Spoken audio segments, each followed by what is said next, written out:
তো জয় শ্রী হনুমান, আজকে আমার ব্লগে আপনাদের সবাইকে জানাই নমস্কার। তো আজকে এসে তো ঘুমিয়ে গেছিলাম, তাড়াতাড়ি ঘুমও ভেঙে গেল, ঘুমও বেশি হচ্ছিল না ঠিকঠাক করে। তো সেই জন্য ভাবলাম যে আর ঘুমিয়েও লাভ নেই। তো এখন তো টাইম প্রায় 5টা বাজে, এতটা দেরিও হয়নি। তাই আমি ভাবলাম চানও সকালে এসেই করে নিয়েছিলাম, ঠিক আছে তাড়াতাড়ি বেরিয়ে যাই, কোনো অসুবিধা নেই। সেখানে গিয়ে বরঞ্চ রেস্ট করবো, সেখানে গিয়ে আজকে বেশি একটু কাজ আছে, রাতে উঠেও কাজ আছে, রাতে ঘুম থেকে ওঠার আগে অনেক কাজ আছে। এখন বাস স্ট্যান্ডের দিকে যাচ্ছি, তো তাড়াতাড়ি চলে যাই।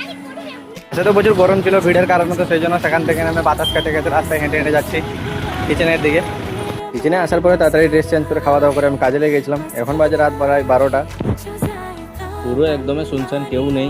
আগে মানুষ তো ছাড়ো, এখানে কুকুর আগে ঘুরতো, কিন্তু এখন বর্তমান কুকুররাও হয়তো শোয়ার টাইম হয়ে গেছে, ঘুমানোর টাইম হয়ে গেছে, তারাও ঘুমাতে চলে গেছে।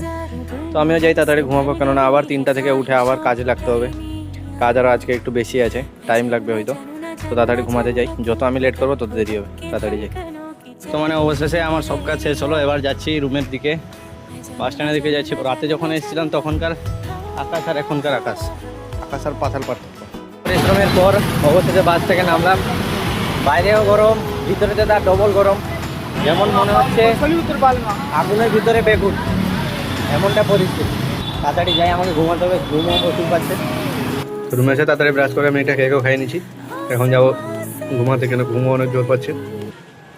তো জয় শ্রী হনুমানজি, রাম রাম সবাইকে। আজকের আমার ব্লগ ছিল এইটুকু, দেখা হচ্ছে কালকে নেক্সট ব্লগে। ততক্ষণ পর্যন্ত সবাই ভালো থাকবেন, টাটা। আর আজকের ব্লগ যদি আপনাদের সবাইকে ভালো লেগে থাকে তাহলে আমার চ্যানেলকে লাইক করে সাবস্ক্রাইব করুন কালকে আমার ব্লগে দেখার জন্য। সবাইকে টাটা, বাই বাই।